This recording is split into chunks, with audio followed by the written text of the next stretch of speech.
အားလုံးပဲမင်္ဂလာပါရောမဩရာစာခန်းကြီး၈ခန်းငယ်20နှစ်ဤလောကတနိုင်ငံလုံးဒီယခုတိုင်အောင်တင်းကြီးတင်းညွတ်တဲ့ညီတော်၍ဆင်းရဲခြင်းဝေဒနာကိုခံရသည်ဟုငါတို့သိကြ၏ကျွန်တော်လူသားတွေဘယ်သူမှနာကျင်ခြင်းဆင်းရဲဒုက္ခကိုမလိုချင်ကြပါဘူးမခံစားချင်ကြပါဘူးလူတိုင်းကတော့ပျော်ရွှင်မှုပြည့်စုံမှုနဲ့ဝမ်းမြောက်ခြင်းကိုပဲလိုချင်တတ်မှတ်ကြပါတယ်နာကျင်ခြင်းဆိုရင်တော့ဘယ်သူမှမနစ်သက်ကြပါဘူးဒါပေမဲ့နာကျင်ခံစားရတဲ့အကြောင်းအရာတွေအဖြစ်အပျက်တိုင်းကကျွန်တော်တို့ဘဝကိုဖျက်ဆီးနေတာတော့မဟုတ်ပါဘူးဖျက်ဆီးကောင်းဖျက်ဆီးနိုင်ပါတယ်ကျွန်တော်တို့ဘဝကိုကိုကြီးတိဆောက်ပေးနေတဲ့နာကျင်ခံစားရမှုတွေလည်းရှိပါတယ်ဒီဝါမြေကြီးပြစ်တီလာတဲ့ဟိုကဆင်းရဲခြင်းဒုက္ခဝေဒနာတွေကအစဉ်အမြဲရှိနေခဲ့တာဖြစ်ပါတယ်ကျွန်တော်လူသားတွေဘယ်သူမှရှောင်လွဲလို့မရပါဘူးဟိုးရင်ကလေးကလည်းရှိတယ်အခုလည်းရှိနေတယ်နောက်လည်းဆက်လက်ပြီးတော့တည်ရှိနေမယ်အမှန်တရားတစ်ခုဖြစ်ပါတယ်ကျွန်တော်စဉ်းစားမိတာရှိတယ်နည်းနည်းအထွန်းတက်မိတာရှိတယ်လူရန်ချမ်းသာတဲ့သူတွေငွေနဲ့ဘာမဆိုဝင်နိုင်တဲ့သူတွေအာဏာရှိတဲ့သူတွေလုတ်ပိုင်ခွင့်အစွမ်းတတိရှိတဲ့သူတွေဟာနာကျင်ခြင်းဆင်းရဲဒုက္ခကိုသိနိုင်ပါမလားလို့ကျွန်တော်တန်တရားဝင်မိတယ်သူတို့ဘဝမှာရွှေရှိတယ်ငွေရှိတယ်လုတ်ပိုင်ခွင့်အာဏာရှိတယ်ဆိုတဲ့ပုဂ္ဂိုလ်ထူပုဂ္ဂိုလ်မြတ်တွေတောင်မှကျွန်တော်ဒီတန်တရားဆင်းရဲဒုက္ခကိုဘယ်သူမှရှောင်လွဲလို့မရနိုင်ပါဘူးလူရည်လို့ဖြစ်လာပြီဆိုရင်တော့ဖြစ်ကိုဖြစ်ရမယ်ရှိကိုရှိရမယ်တဘာဝနာကျင်ဒုက္ခဝေဒနာတွေရှိပါတယ်။အိုခြင်းနာခြင်းဖြားနာခြင်းသိဆုံးခြင်းနဲ့အမျိုးမျိုးသောကြွေကွင်းခြင်းမချစ်သောသူနဲ့အတူနေရခြင်းချစ်တဲ့မိသားစုသားသမီးမိဘတွေနဲ့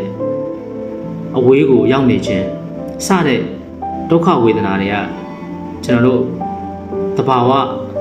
ခံစားရမယ်တွေ့ကြုံရမယ်ဆင်းရဲဒုက္ခတွေဖြစ်ပါတယ်နောက်တစ်ခုရှိတာကတော့ကျွန်တော်လူသားတွေကြောင့်ဖြစ်လာခဲ့ရတဲ့ဆင်းရဲဒုက္ခတွေဖြစ်ပါတယ်ကျွန်တော်လူသားတွေရဲ့အမားတွေပေါ့ဗျာစစ်ပွဲတွေလူမျိုးတုံးတပ်ဖြတ်မှုတွေမတရားနိုင်ခြင်းမှုတွေကြီးနိုင်ငယ်ခြင်းပိုကြမှုတွေဖောက်ပြန်ခြင်းတွေလူမှုရေးဘာသာရေးခွဲခြားမှုတွေနောက်ဆုံးတဘာဝပတ်ဝန်းကျင်နဲ့တန်ဇာတဆိုင်ရာပြုံးတိမှုဖျက်ဆီးမှုတွေကကျွန်တော်လူသားရဲ့ကြောင့်ဖြစ်လာရတဲ့ဆင်းရဲဒုက္ခတွေဖြစ်ပါတယ်တမန်တော်ကြီးရှင်ဘောလူကဒီလိုပြောပါတယ်ကောရန်တိုဒုတိယစာဆောင်အခန်းကြီး7နဲ့8မှ9ထိုဆင်းရဲခြင်းနဲ့ကင်းလွတ်မြင့်အကြောင်း၃ချိန်မြောက်အောင်သခင်ဘုရားကိုငါဆုတောင်း၍အသနာတော်ခံပြီးလျင်ငါကျေးဇူးသည်တင်ဖို့လောက်ပေ၏ငါတကိုယ်သည်အားနေခြင်းအဖြစ်၌စုံလင်တတ်တည်ဟုမိန့်တော်မူ၏ကျွန်တော်အားနေတဲ့အချိန်တိုင်းမှာဘုရားသခင်ကသူ့ရဲ့တကိုးတော်နဲ့ကျွန်တော်တို့ကို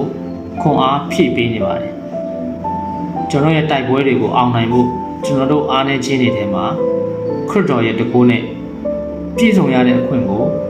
ရရှိခဲ့တယ်လို့ရှင်ဘောလူကသူ့ရဲ့ဘဝသူ့အသက်တာနဲ့သက်သေခံထားပေးပါတယ်ကျွန်တော်အားလုံးရဲ့ယုံကြည်ခြင်းကိုးပေးနေတဲ့ဒီဆင်းရဲခြင်းမျိုးမျိုးကိုလူသားတစ်ယောက်အနေနဲ့ကြော်ဖြတ်ခဲ့ရပါတယ်ဘယ်သူမှရှောင်လွဲလို့လွန်ဆန်လို့မရနိုင်ခဲ့ကြပါဘူးလူကြီးချင်းရဲ့ဖခင်အာဗြဟံတက်တာမှာလည်းသူ့ရဲ့နာကျင်ခံစားမှုတွေရှိပါတယ်ကပ္ပဦးကျမ်းအခန်းကြီး15တင်မှနဲ့အာဗြဟံကအရှင်ထာဝရဘုရားကျွန်ုပ်ဒီတားမရှိပဲသွားရပါ၏ဤဓမ္မသက်မြို့သားဣလဇာတွေကျွန်ုပ်၏အမွေခံဖြစ်ရပါ၏တို့ဖြစ်၍အဘယ်ကျေးဇူးကိုပြုတော်မူမည်နည်းဟုလျှောက်ဆို၏ဒီအခြေအနေကဘုရားသခင်နဲ့အာဗြဟံအပြန်အလှန်စကားပြောနေတဲ့အချိန်ဖြစ်ပါတယ်ဘုရားသခင်ရဲ့မျက်မှောက်တော်အာဗြဟံနဲ့အတူရှိနေပါတယ်ဘုရားသခင်ရဲ့အတန်တော်ကိုလည်းကြားနေရပါတယ်လူတစ်ယောက်အနေနဲ့ရှိတဲ့ရှိထိုက်တဲ့ပိုင်ဆိုင်မှုတိုးနွားတိရစ္ဆာန်ကြော်နေဒီချိန်မှာသူ့မှာအများကြီးရှိပါတယ်ဒါပေမဲ့အစင်မပြေမှုဆိုတာအာဗြဟံမှာရှိနေတော့မှာပဲယုံကြည်ခြင်းရဲ့ဖခင်ဆိုပေမဲ့လည်းဖခင်နဲ့တူသွားလာတယ်ကျမ်းစာဘက်ဆုတောင်းတယ်ဆိုပေမဲ့လည်းဆင်းရဲခြင်းဒုက္ခကတော့ကျွန်တော်နဲ့အတူရှိနေမှာဖြစ်ပါတယ်ဆင်းရဲခြင်းဒုက္ခကိုဘယ်သူမှရှောင်လွှဲဖို့မ မလိုချင်လို့ဆုတောင်းလို့မရပါဘူးဒီအမှန်တရားကိုကျွန်တော်တို့လက်ခံရမှာဖြစ်ပါတယ်လူသားတစ်ယောက်အနေနဲ့ဒီဆင်းရဲဒုက္ခတွေကိုဘယ်လိုရင်ဆိုင်ရမလဲဆိုတာကိုသာဆုတောင်းပြီးတော့အဖြေရှာမှာပါရောသက်ဘဝမှာလည်းမိသားစုနဲ့ဆိုင်တဲ့စိတ်တန်ရာတွေအများစွာရှိပါတယ်သူရဲ့ညီကိုရင်းနေရဲ့အမုန်းတရားမနာလိုမှုတပ်ဖြတ်ခြင်းကိုခံစားရမယ့်သူဖြစ်ပါတယ်ဘုရားသခင်ကွယ်ကာပေးခဲ့လို့သာသူရဲ့အသက်မသိဘဲနဲ့ယူပါယုံတိုင်းအကုသိုလ်ပြည်မှာဘီရင်ခံရတို့ကိုသူရရှိသွားတာဖြစ်ပါတယ်ဘုရားသခင်တပါးသည်ပဲရောသက်ဘက်မှာရှိခဲ့တာဖြစ်ပါတယ်။ဘောက်ကျန်ခန်းကြီး90 20တင်တို့သည်ကျွန်ုပ်ကိုညှင်းဆဲမည်ဟုကြံကြတော့လေဘုရားသခင်၏ယနေ့ဖြစ်သည့်အတိုင်းလူအများအသက်ချမ်းသာစေခြင်းကကြီးသူပြုမိကြံတော်မူ၏ဆိုလိုတာကတော့အကိုတို့ကကျွန်တော်ကိုတတ်ဖို့ကြံစီပေမဲ့လည်းဘုရားသခင်ကကျွန်တော်ကိုဒီဆင်းရဲဒုက္ခတွင်အတိတ်သက်ခြင်းတွေကနေ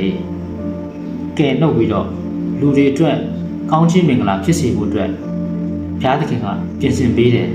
ဘုရားသခင်ကပို၍ကောင်းအောင်ပြင်ဆင်ပေးတယ်ဆိုပြီးတော့သူ့ရဲ့စိတ်တန်ရာတွေသူ့ရဲ့အတိတ်ကနာကျင်မှုတွေကိုအကောင်းဘက်ကနေခံယူခဲ့ပါတယ်ဒီနေ့ကျွန်တော်ရဲ့ကိုယ်ပိုင်ဆင်းရဲခြင်းဒုက္ခဝေဒနာတွေကျွန်တော်ရဲ့စိတ်တန်ရာတွေကိုကျွန်တော်တစ်ချက်လောက်ပြန်ပြီးတော့ကြည့်ရအောင်ကျွန်တော်ဘယ်လိုခံယူနေလဲဘယ်လိုမြင်လဲခဏလေးကိုယ့်ရဲ့ကိုယ်ပိုင်နာကျင်မှုတွေကိုအချိန်ယူပြီးတော့စကားပြောကြည့်ရအောင်ပြန်ပြီးတော့သုံးသပ်ကြည့်ရအောင်ကျွန်တော်ရဲ့နာကျင်မှုတွေကပုံစံမျိုးမျိုးနဲ့ဖြစ်နိုင်ပါတယ်ရေငွေချအဝေးကိုထွက်ပြေးနေရတာလည်းဖြစ်နိုင်တယ်မိသားစုဝင်ဆုံးရှုံးထားရတာလည်းဖြစ်နိုင်တယ်ကျန်းမာရေးမကောင်းလို့စိတ်ဓာတ်ကျနေတာလည်းဖြစ်နိုင်ပါတယ်ငွေကြီးအဆင်မပြေတာတွေမချစ်တဲ့သူနဲ့အတူနေရပြီးတော့ချစ်ရတဲ့မိသားစုတွေရဲ့အဝေးမှာရောက်နေတာလည်းဖြစ်နိုင်ပါတယ်ဘယ်လိုပဲဖြစ်ဖြစ်ပါကျွန်တော်အနေနဲ့တော့ကိုယ်ပိုင်နာကျင်မှုတွေကိုပြန်လည်ပြီးတော့ကျန်းမာလာစေတဲ့ပြန်လည်ပြီးတော့အကောင်းဘက်ကိုပြန်ပြီးတော့လဲနိုင်စွမ်းရှိတဲ့အဲ့ဒီအခွင့်ကိုပေးနိုင်တဲ့ဘုရားသခင်ကိုသာစက္ကန့်အနံဖို့အတွက်ကျွန်တော်ခွန်အားပေးခြင်းပါတယ်ဒီဒုက္ခတောကတွေရဲ့အဆုံးမှာဘုရားသခင်ရဲ့ကောင်းချီးမင်္ဂလာကရှိနေပါတယ်နောက်ဆုံးသခင်ယေရှုကိုယ်တိုင်ကကျွန်တော်ကိုပြောခဲ့တယ်ရှင်ယောဟန်ခရစ်ဝင်အခန်းကြီး16 33တင်တို့ဒီငါကိုအမိပြု၍ငြိမ်သက်ခြင်းရှိစေခြင်းကဤစကားကိုငါဟောပြောပြီတင်တို့သည်ဤလောက၌ဆင်းရဲဒုက္ခကိုခံရကြမည်သို့တော်လည်းမစိုးရင်ကြနဲ့ငါသည်လောကကိုအောင်ပြီးမိတော်မူ၏ဒါကြောင့်ဆင်းရဲဒုက္ခတွေကြုံနေရတဲ့အခါမှာကြောက်ရွံ့စရာမရှိတော့ပါဘူးနာကျင်ခံစားနေရတဲ့အချိန်တွေမှာလည်းစိုးရိမ်မှုပူပန်မှုတွေဆိုတာမရှိတော့ပါဘူးကျွန်တော်နဲ့အတူခရစ်တော်ကလောကကိုအနိုင်ယူခဲ့ပြီလို့ဖြစ်ပါတယ်တည်ခြင်းကိုပင်အောင်မြင်ပြီးတော့ရှင်ပြန်ထမြောက်တဲ့ဖရာသခင်ဖြစ်ပါတယ်ရှေ့ဆက်ကျွန်တော်တို့အရှုံးမပေးဘဲနဲ့ကျွန်တော်တို့အတူတူဆက်သွားရအောင်ခန္ဓာမြေကတိတ်ပြီးတော့မဝေးတော့ပါဘူး